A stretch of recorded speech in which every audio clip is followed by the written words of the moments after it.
નમસ્કાર વિદ્યાર્થી મિત્રો, હવે આજે આપણે સ્વાધ્યાય 3.6 એનો જે પ્રશ્ન 2 છે તો એની અંદર આપણને કેટલીક કુલ પ્રશ્નો આપેલા છે, સમસ્યાઓ આપેલી છે, તો એનો આપણે ઉકેલ શોધવાનો છે. એમાં પહેલો દાખલો જો, રીતુ પ્રવાહની દિશામાં 20 કિલોમીટર અંતર 2 કલાકમાં અને પ્રવાહની સામેની દિશામાં 4 કિલોમીટર અંતર 2 કલાકમાં કાપે છે, તો તેની સ્થિર પાણીમાં ઝડપ અને પ્રવાહની ઝડપ શોધો. તો અહીંયા આપણે જે બીજો દાખલો છે એની અંદર સમજો કે આ જે પાણી છે એમાં રીતુ અહીંયાથી આટલે તરે છે, તો રીતુની ઝડપ આપણે x ધારી લેવાની. હવે પ્રવાહ જે છે એ પ્રવાહની ઝડપ જે છે એ આપણે y ધારી લઈએ. હવે રીતુ પ્રવાહની દિશામાં તરે એટલે આ બાજુ તરે, તો એને જે લાગે સમય તે સમય અને પ્રવાહની સામેની દિશામાં તરે તો લાગતો સમય એની વાત આપણને કરેલી છે. તો જો અહીંયા એમ કહે છે કે 20 કિલોમીટર અંતર 2 કલાકમાં કાપે છે પ્રવાહની દિશામાં. તો આ જે છે પ્રવાહની દિશા, એ દિશામાં રીતુ તરે તો સ્વાભાવિક છે કે ઝડપથી તરશે, વધારે અંતર કાપવાની છે 2 કલાકમાં. તો તે વખતે રીતુની ઝડપ અને આ બંને ઝડપ ભેગી થશે એટલે પ્રવાહની દિશામાં ઝડપ થશે x y. હવે આ જ વસ્તુ જો કે રીતુ એ આ દિશામાં છે પરંતુ પ્રવાહ આ દિશામાં હોય તો રીતુની ઝડપ x છે અને પ્રવાહની ઝડપ y છે. તો અહીંયા પ્રવાહ બદલાય અથવા આપણે એમ કહીએ, આની કરતા આપણે આવું સમજીએ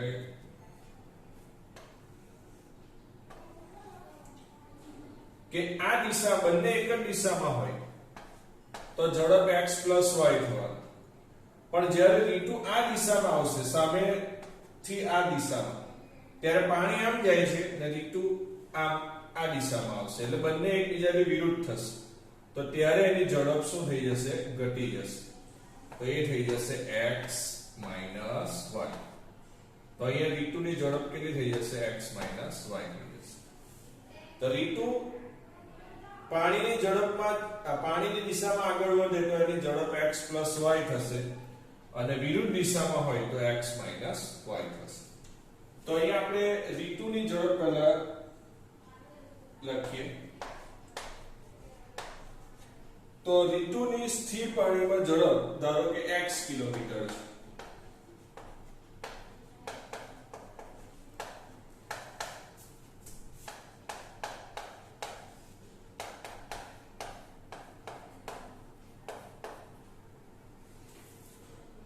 અને પ્રવાહની ઝડપ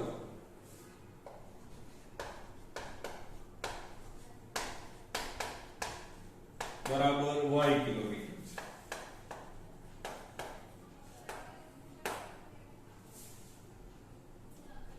હવે બંને એક જ દિશામાં હોય એટલે પ્રવાહની દિશામાં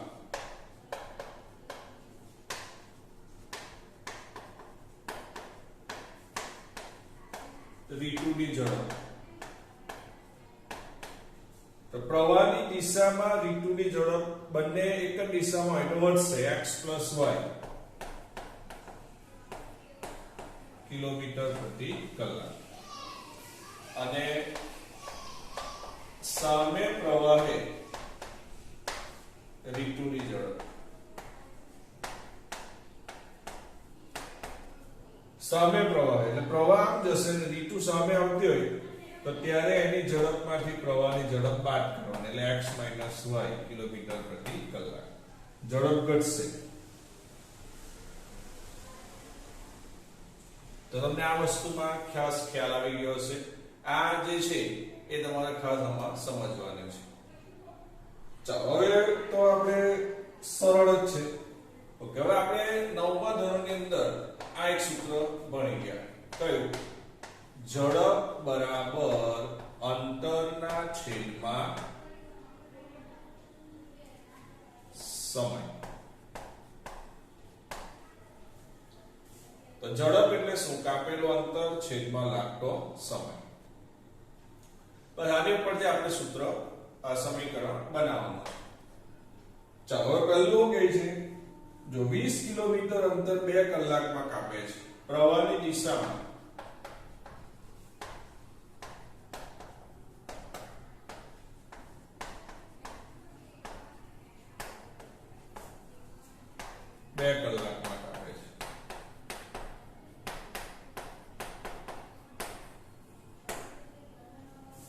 તો પ્રવાહની દિશામાં ઝડપ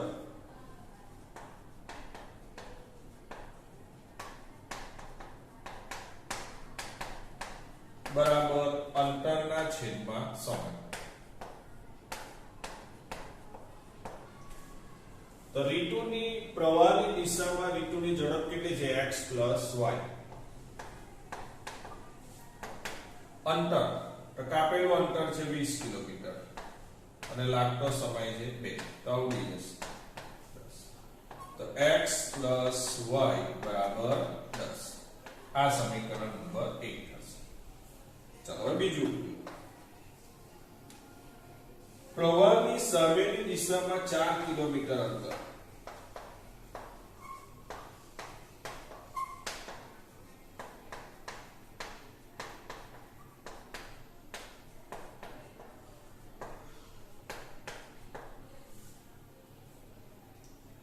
બે કલાકમાં કાપે છે.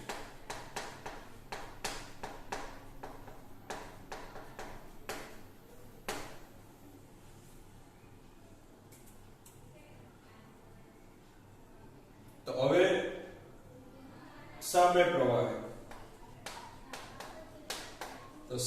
પ્રવાહે ઝડપ બરાબર અંતરના છેદમાં સમય.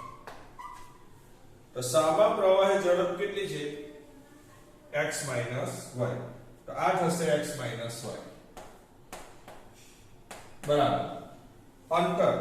સામા પ્રવાહે કાપેલું અંતર કેટલું છે? 4 અને સમય છે 2. તો 2 2 4. તો x y બરાબર 2. આ સમીકરણ નંબર 2 થશે. હવે સમીકરણ નંબર 1 અને 2 નો ઉકેલ શોધી કાઢીએ. તો x y બરાબર 10 છે અને x y બરાબર 2 છે. હવે લોભની રીતે ઉકેલ શોધવો હોય તો x ને x છે એટલે બાદબાકી કરી નાખવાની. એ માઈનસ કરે તો આ નિશાની પ્લસ થઈ જશે અને આ માઈનસ. તો y ને y એટલે 2y બરાબર 10 ઓછા 2 એટલે 8. તો y બરાબર 8 ભાગ્યા 2. તો y કેટલું થશે? 4. હવે y બરાબર 4 આપણે સમીકરણ 1 માં મૂકી દઈએ.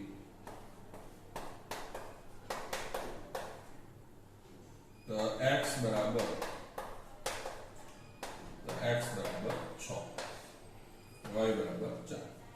તો છેલ્લો જવાબ આપણે શું લખવાનો કે રીતુની સ્થિર પાણીમાં ઝડપ કેટલી? 6 કિલોમીટર પ્રતિ કલાક અને પ્રવાહની ઝડપ 4 કિલોમીટર પ્રતિ કલાક. આ રીતના તમારે એમાં છેલ્લે જવાબ લખવાનો x ને y. x ને y જે આપણે ધારેલું છે ફરીથી પાછી આપણે એની કિંમત લખી દેવાની. ખ્યાલ આવી ગયો? તો આની અંદર તમારે આ વસ્તુ જે છે એ ખાસ સમજવાની છે. પ્રવાહની દિશામાં અને પ્રવાહની વિરુદ્ધ દિશામાં અથવા સામે પ્રવાહ. પછી તમને આ સૂત્ર જ કામ લાગશે 9મા ધોરણનું. બરાબર? એની વળી બે સમીકરણ બને અને એનો પછી લોભની રીતે ઉકેલ શોધી કાઢો. ચાલો આ પહેલો દાખલો છે. હવે બીજો દાખલો.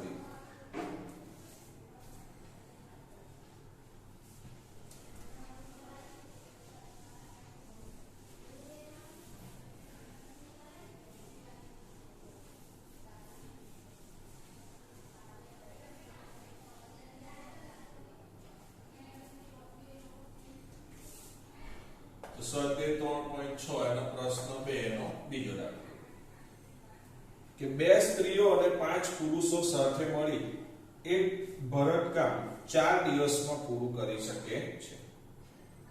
જો 3 સ્ત્રીઓ અને 6 પુરુષોને તે જ કામ સોંપવામાં આવે તો તે કામ 3 દિવસમાં પૂરું કરે છે. તો એક સ્ત્રીને સ્વતંત્ર રીતે કામ પૂરું કરતા કેટલો સમય લાગે અને એક પુરુષને સ્વતંત્ર રીતે કામ પૂરું કરતા કેટલો સમય લાગે?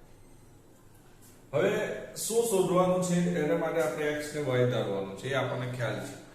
અને જે શોધવાનું છે તે તમને આપી દીધેલું છે કે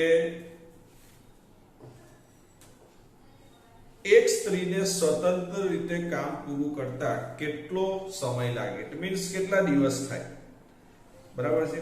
તો એમ માની લઈએ કે ધારો કે એક સ્ત્રીને સ્વતંત્ર રીતે કામ પૂરું કરતા x દિવસ થાય છે.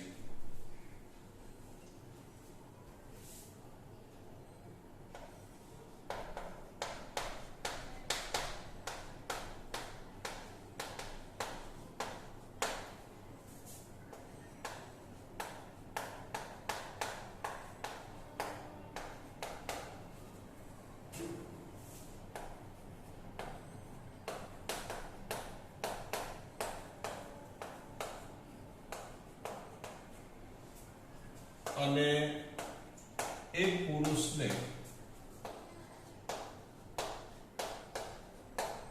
y દિવસ થાય છે.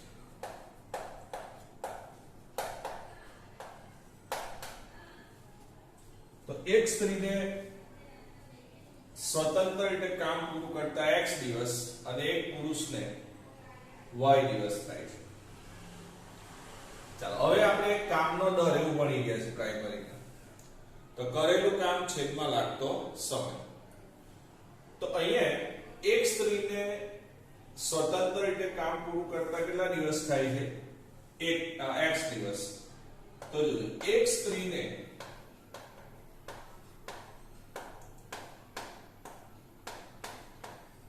એક દિવસમાં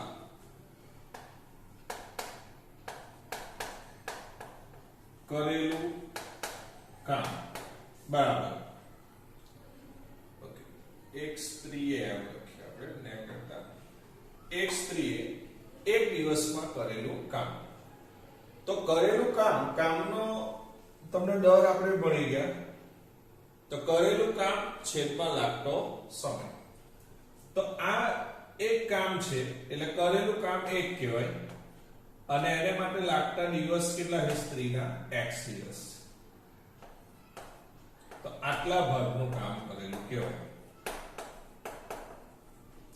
તો એક કામ પૂરું કરતા એને એક દિવસમાં એક કામ પૂરું કરતા એને x દિવસ થાય છે. તો એક દિવસમાં એ કેટલું કામ કરે છે? 1/x ભાગનું કામ કરે છે. એ જ પ્રમાણે એક પુરુષને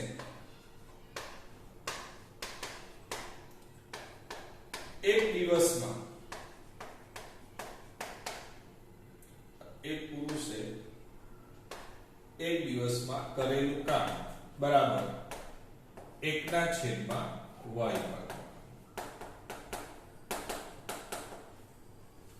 તમને એમ કે ભાઈ તમને હોમવર્ક આપવામાં આવે છે તો તમારે 4 દિવસમાં તમે ધારો કે હોમવર્ક પૂરું કરી શકો છો. કેટલા દિવસમાં? 4.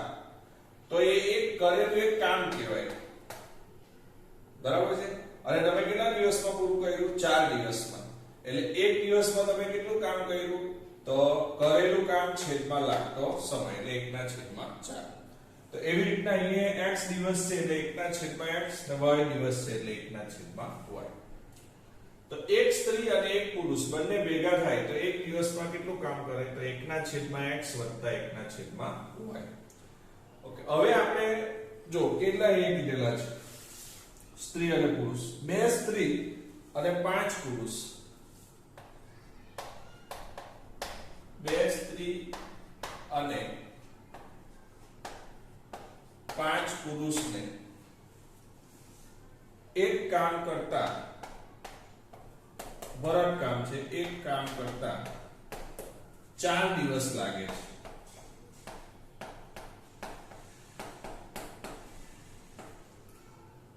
હવે આ સમજો તમે.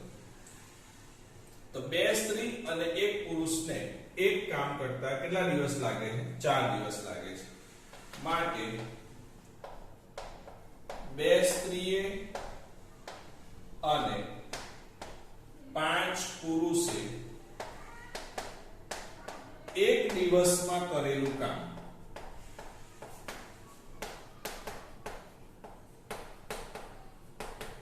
એકના છેદમાં 4 ભાગ થાય. તો આની જેમ એક સ્ત્રીને x દિવસ થાય તો એક દિવસમાં કેટલું કહેવાય? એકના છેદમાં x. પુરુષને y દિવસ થાય તો એકના છેદમાં y. એવી રીતના બે સ્ત્રી અને પાંચ પુરુષોને એક કામ પૂરું કરતા 4 દિવસ થાય છે. તો બે સ્ત્રી અને પાંચ પુરુષે એક દિવસમાં કરેલું કામ કેટલું થશે? એકના છેદમાં 4. હવે જો બે સ્ત્રી અને પાંચ પુરુષ છે એક દિવસમાં કરેલું કામ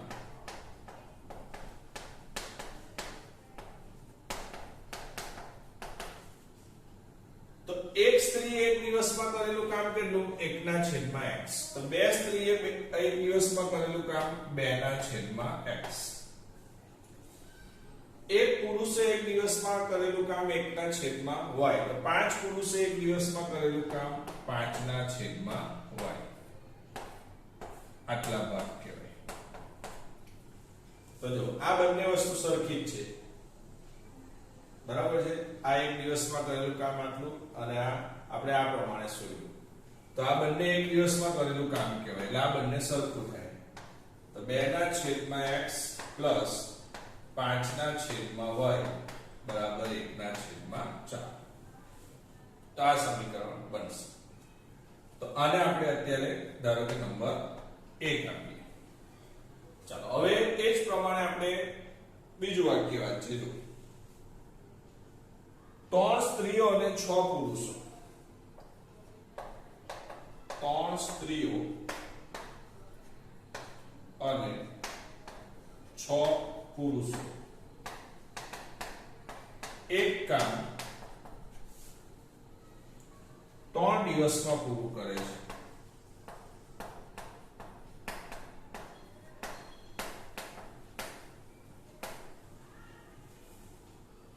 તો 3 સ્ત્રીઓ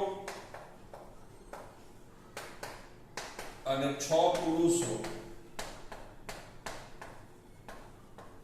એક દિવસમાં 1 ના છેદમાં 3 ભાગ કામ કરે.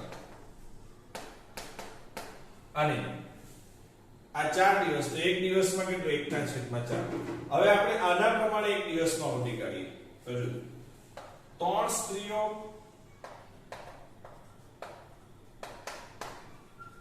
અને 6 પુરુષો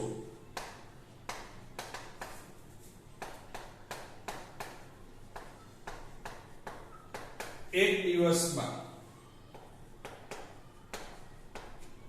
કરેલ કામ બરાબર. હવે જો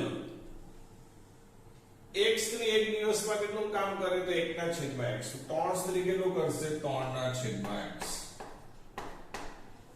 એક પુરુષ 1 ના છેદમાં y. તો 6 પુરુષ 6 ના છેદમાં y. આટલા ભાગ કામ કરે. હવે આને આ બંને સરખું છે જો, એટલે આને આને સરખાવી દો. તો 3 ના છેદમાં x પ્લસ 6 ના છેદમાં y બરાબર 1 ના છેદમાં 3. બરાબર છે. તો આ થશે સમીકરણ નંબર 2. હવે સમીકરણ 1 અને 2 જે છે એમાં આપણે જાણીએ છીએ કે છેદમાં x અને છેદમાં y છે, તો એના માટે a અને b કરવાનું. તો અહીં 1 ના છેદમાં x માટે a અને 1 ના છેદમાં y માટે b કરીએ. તો અહીંયા 2 છેદમાં x છે તો એ આવશે તો 2, અહીંયા 5b બરાબર 1 ના છેદમાં 4 આવું થશે. ને અહીંયા આપણે 4 છે તો અહીંયા બંનેના છેદમાં 4 લાવીએ તો એ 4 નીકળશે. આ વધારાના 4 નીકળે તો ઉપર આપણે 4 વડે ગુણવું પડશે. 4 દુ 8a વત્તા 4 5 20b બરાબર 1. તો આ સમીકરણ નંબર 3 થશે. ચાલો હવે એ જ પ્રમાણે આ સમીકરણ થશે 3a પ્લસ 6b બરાબર 1/3. તો અહીંયા છેદમાં 3 છે, તો અહીંયા આપણે 3 ને અહીંયા 3 લાવીએ તો ઉપર 3 વડે ગુણવું પડશે.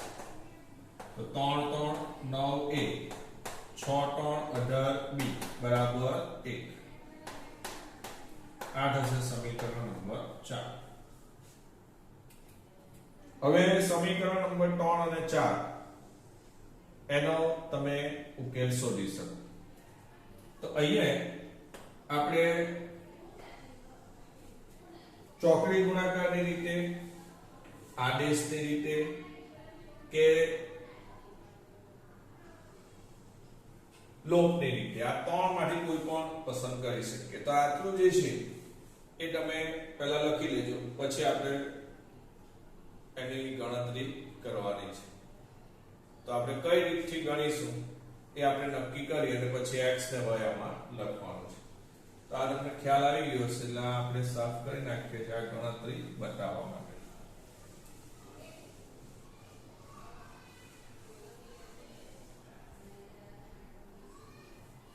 ચાલો હવે 8 છે અને પેલું ત્યાં 9 છે. તો તમે કોઈ જે રીતે તમે પસંદ કરો એ રીતે તમે ગણતરી કરી શકશો. તો અહીંયા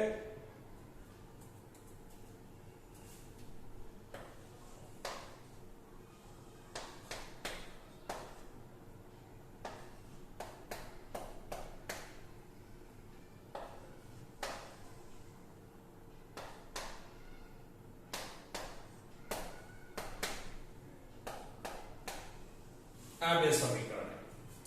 હવે 8 છે, અહીંયા 9 છે. એમ માનો કે આપણે બંનેને સરખું કરવું છે. તો અહીંયા જો સરખું કરવું હોય તો 8 ના ઘડિયાની અંદર ને 9 એટલે આ બંનેનો લસા લેવો પડે. તો 72 આવે. તો 8 ને આપણે 9 વડે ગુણવાનું અને 9 છે એને 8 વડે. તો બંનેમાં 72 આવી જાય. બરાબર છે. તો અહીંયા આપણે પહેલા સમીકરણને અથવા આપણે સમીકરણ નંબર 3 ને કેટલા વડે 9 વડે ગુણતા અને સમીકરણ નંબર 4 ને 8 વડે ગુણતા. તો 9 8 72 9 દુ 18 એટલે 180b બરાબર 9. અહીંયા આવશે 72 પ્લસ 18 ગુણ્યા 8 એટલે 144b બરાબર 8. નિશાની બદલી નાખીએ, માઈનસ માઈનસ માઈનસ. તો આ નીકળી જશે. 10 માંથી 4 જાય તો 6, 17 માંથી 14 જાય તો 3 બરાબર b બરાબર 1. તો b બરાબર 1/36. હવે b બરાબર 1/36 છે એ તમે સમીકરણ 1 કે સમીકરણ 2 માં મૂકી શકો. સોરી, સમીકરણ 3 કે 4 માં. તો 3 અને 4 છે એ નંબર આપેલા આપણે. તો ધારો કે આપણે સમીકરણ નંબર 3 માં મૂકીએ. જો તો 8a વત્તા 20b, b એટલે 1/36 બરાબર 1. તો આ ઉડી જશે.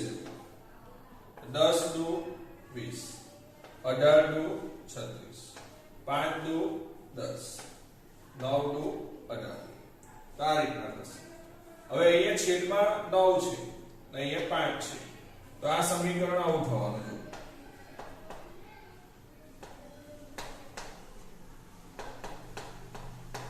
છેદમાં 9 છે તો અહીંયા 9 લાગી અને અહીંયા પણ 9 લાગી તો આ 9 નીકળી જશે. તો આ 9 વડે ઉપર ગુણવું પડશે અને અહીંયા 9 વડે ગુણવું પડશે. તો 8 9 72 વત્તા 5 બરાબર 9.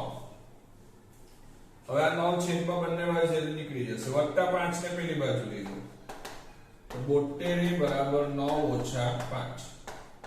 તો 72 બરાબર 4. તો a બરાબર 4/72.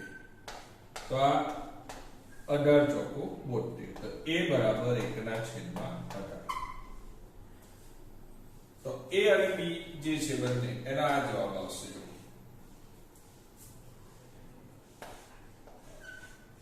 હવે એ આપણે કોને માટે કરેલું છે 1/x માટે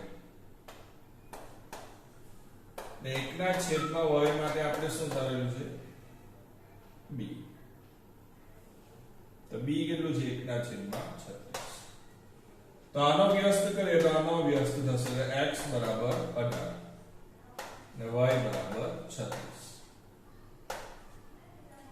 તો x બરાબર 18 ને y બરાબર 36 તો x શું છે તો એક સ્ત્રીને સ્વતંત્ર રીતે કામ પૂરું કરતા કેટલા દિવસ થાય 18 દિવસ અને એક પુરુષને સ્વતંત્ર રીતે કામ પૂરું કરતા કેટલા દિવસ થાય 36 દિવસ તો આ જવાબ તમારે છે ને લખી દેવાનો કે એક સ્ત્રીને એક કામ પૂરું કરતા 18 દિવસ થાય અને એક પુરુષને એક કામ પૂરું કરતા 36 દિવસ થાય બરાબર તો આ રીતના દાખલો ગણાશે એટલે આ 4 માર્કના દાખલામાં પૂછાય છે એટલે તમારે જરા બરાબર ધ્યાનથી કામ કરવાનું